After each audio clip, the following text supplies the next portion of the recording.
₹31.05 petrol, ₹5.44 फी litre महंगा diesel की नवी कीमत ₹354.35 फी लीटर मुकर फी लीटर पेट्रोल ₹316.15 का हो गया।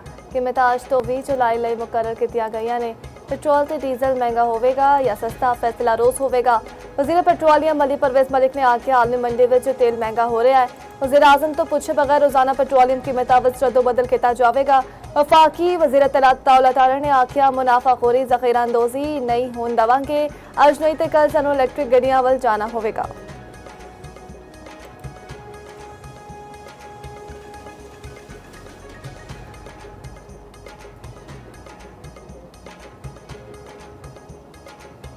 पेट्रोल ने भी ज़्यादा मसला होंदा वा जे टैक्स वगैरह लाउंदे ने, इन्हां नूं घटाउणा चाहीदा। ਅਸੀਂ ਬੜੇ ਖੁਸ਼ਕਿਸਮਤ ਹੈਗੇ ਆ ਕਿ ਸਾਨੂੰ ਇਸ ਮੁਲਕ ਦੇ ਵਿੱਚ ਐਸੇ ਹੁਕਮਰਾਨ ਮਿਲੇ ਨੇ ਕਿ ਦਿਲ ਦੇ ਪੱਥਰ ਰੱਖ ਕੇ ਤੇ ਸਾਨੂੰ ਬਹੁਤ ਰਿਲੀਫ ਦੇ ਰਹੇ ਨੇ। पेट्रोल भी वध गया है, पेट्रोल की वजह तो हर शय वध जाती है, किराए भी वध जाते हैं। Pakistan petrol pump owner association इस डेली प्राइस चेंज के मामले पर अपना मौक़िफ़ बड़ा क्लियर रखती है गवर्नमेंट के सामने। हम इस फैसले को मुस्तरद करते हैं और अगर ये फैसला ये वापस ना किया गया, आइंदा हफ्ते हम हड़ताल की कॉल देंगे। हुकूमत अवाम को रिलीफ दे तकलीफ नहीं, शहरी फट पर सारिफीन से पेट्रोल पंप मालिकान ने कीमतों में रोजाना तब्दीली का फैसला मुस्तरद कर दिता।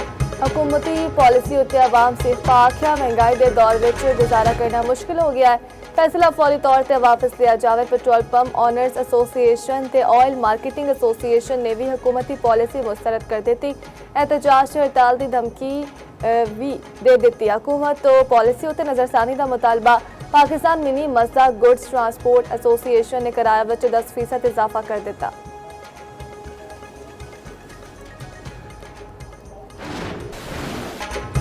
अमरीका के ईरान के जनूबी ते वसी इलाके उत्ते ताज़ा हमले। ईरानी मीडिया के मुताबिक जासिक ते बंदरअब्बास के नेड़े कई थावां नूं निशाना बनाया गया। 2 पुल शदीद मुतासर होए और मुज़गान विच 2 पुल ते एक सुरंग विच भी जद विच आई।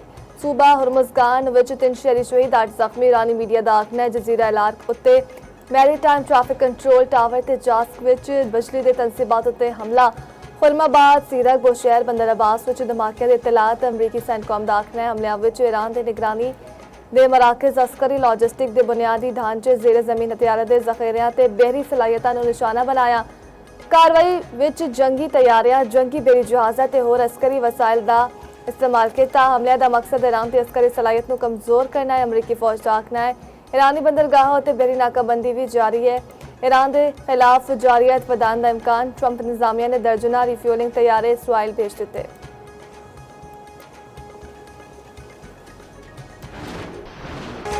अमरीकी हमले उत्ते ईरान का जवाबी वार। कुवैत, उर्दन, बहरीन विच अमरीकी फौजी अड्डियां नूं निशाना बनाने का दावा।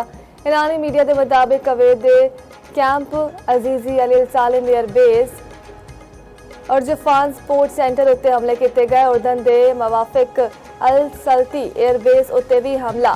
बहरीन विच शेख ईसा एयरबेस उत्ते ड्रोन्स नाल हमला। अमरीकी फौजी तैयारियां की पार्किंग नूं निशाना बनाने का दावा। ईरानी पास इनकलाब ने आख्या कवायद की खिलाफ वर्जी उत्ते अपना हुरमस तो उल्लंघन की कोशिश करने वाले 4 टैंकर जहाज़ों को मजाल ते ड्रोन के मुश्तरका ऑपरेशन नाल रोक दिता।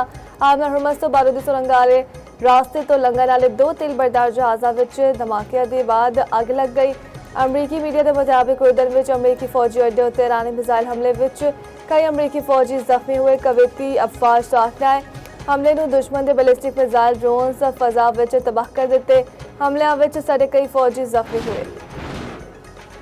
ईरानी मंदूब ने अक़वाम मुत्तहिदा ते सलामती कौंसल नूं लिखे खत विच मुबैना अमरीकी हमलियां दी तफसीलात बयान कर दित्तियां। अमीर सईद रवानी ने आख्या अमरीकी हमले UN चार्टर बरदी ताकत के इस्तेमाल या धमकी देने की मुआमनत की खुली खिलाफ वर्जी है।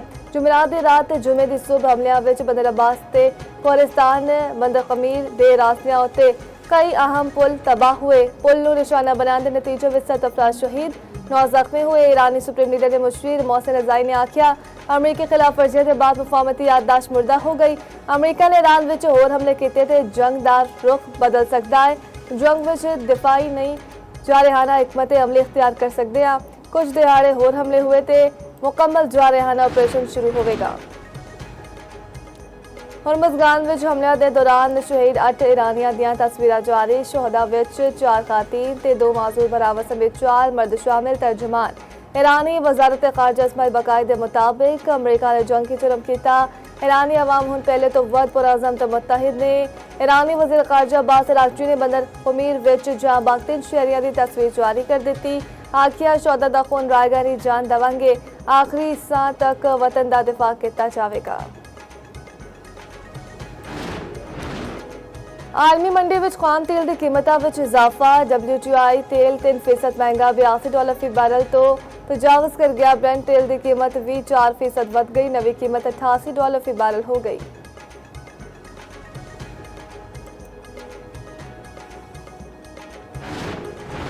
पाकिस्तान ने खिते विच अमल लई अहम किरदार अदा किया। खिते विच हालिया बहरान ने पूरी दुनिया को मुतासर किया। वज़ीर आज़म शहबाज शरीफ का इस्लामाबाद में फार्मास्यूटिकल B2B तकरीब नाल खिताब। आखिया ईरान ते अमरीका के विचकार इस्लामाबाद मुफाहमती याददाश्त विच पाकिस्तान ने सालिस का किरदार अदा किया। मुसालती अमल विच फील्ड मार्शल सैयद आसिम मुनीर दी अनथक कोशिशां तारीख विच हमेशा याद रखिया जाणगियां। चीन पाकिस्तान का काबिल एतमाद ते मुखलिस दोस्त है। दूजे पासे वज़ीर आज़म दी इस्लामाबाद तो मरी डोंगा गली आमद। नवाज शरीफ समेत पार्टी की सीनियर क़यादत नाल अहम मुलाकात होगी।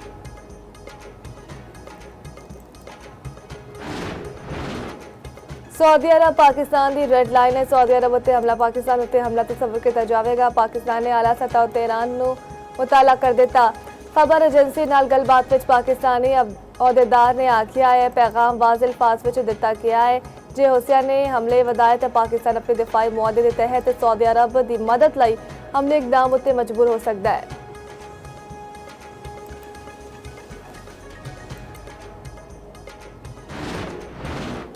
वज़ीर आला बलोचिस्तान सरफराज बुगती थी मुफाहमती कोशिशां रंगने आईयां। शौहदा ते लवाहिकीन दे कोयटा ते ज़ियारत विच धरने खत्म। हुकूमत बलोचिस्तान ते धरना कमेटी दे विचकार मुज़ाकरात कामयाब। तहरीरी मुआहदा तय पा गया। फरीकैन दा शौहदा ज़ियारत दे लवाहिकीन दे मुतालबात उत्ते अमल दरामद ते सूबे विच अमन काबिल मुश्तरका इकदामात उत्ते इत्तफाक। शौहदा दे ज़ियारत दे वाक़े दी तहकीकात ते जुडिशल कमीशन तश्कील देने उत्ते भी इत्तफाक। वज़ीर आला बलोचिस्तान की सरबराही में अमन अमान की सूरत हाल उत्ते ओपोजिशन जमाता ते शौहदा दे लवाहिकीन दा मुश्तरका इजलास मुनक्किद होवेगा। वज़ीर आला बलोचिस्तान सरफराज बुगती ने आखिया शौहदा दे अहले खाना दी देखभाल हुकूमत की जिम्मेदारी है। पाक फौज FC ते पुलिस की कुर्बानियां नाल फरामोश नहीं। शौहदा की नमाज जनाजा शाम 4 बजे अयूब स्टेडियम में अदा की जाएगी।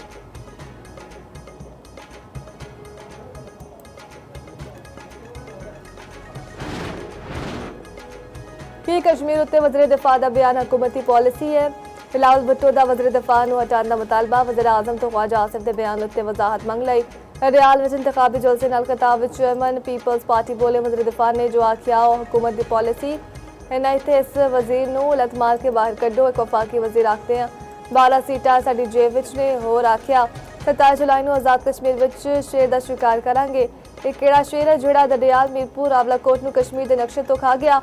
कश्मीर विच एहतजाज करने वाले गलत होंगे लेकिन सजा पूरे कश्मीर नूं मिल रही है। सियासी बहरान पैदा होया ते गैर जमहूरी कुवतां आ जांदियां ने। कश्मीर का फैसला इस्लामाबाद की जेब विच नहीं कश्मीर के हाथ विच है। वज़ीर दिफा ख्वाजा आसिफ ने सियालकोट विच फैज़ अहमद फैज़ फ्लाईओवर का इफ्तिताह कर दिता। मीडिया नाल गलबात विच आखिया फैज़ अहमद फैज़ फ्लाईओवर नाल ट्रैफिक का निज़ाम बेहतर होवेगा। असीं खदमात की सियासत उत्ते यकीन रखते हैं। सियालकोट की तरक्की वेख के दिल खुश होंदा है। आंदा आने वाले सालों में मोटरवे उत्ते होर कम होवेगा। पाकिस्तान ऑटो मोड उत्ते नहीं चल सकता। सारियां नूं मिल के इकदाम करना पैंदे ने।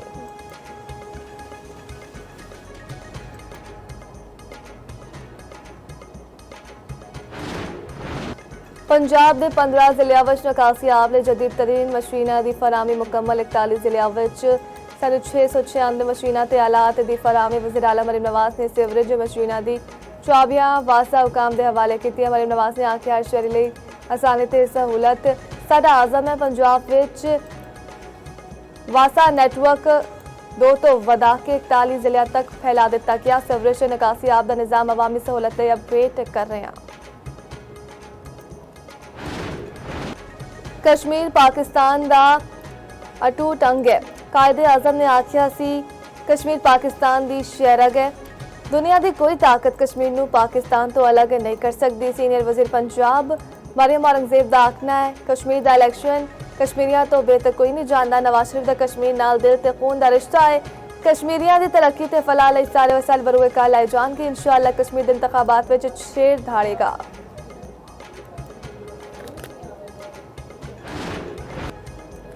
बुहेरा अरब तो मरतूब हवावां मुल्क के मशरकी इलाके विच दाखिल। मगरबी हवावां दी लहर बलाए KPK ते कश्मीर उत्ते असरअंदाज। पंजाब विच मॉनसून बारिशां दा नवा स्पैल कल तो शुरू होवेगा। कल तो 24 जुलाई के दौरान ज्यादातर जिलों विच बारिशां दी पेशगोई। लाहौर, रावलपिंडी, गुजरांवाला, सियालकोट, मुल्तान ते फैसलाबाद विच अर्बन फ्लोडिंग दा खदशा। PDMA ने अलर्ट जारी कर दिता। नदी नालियां विच तुगयानी दा खदशा।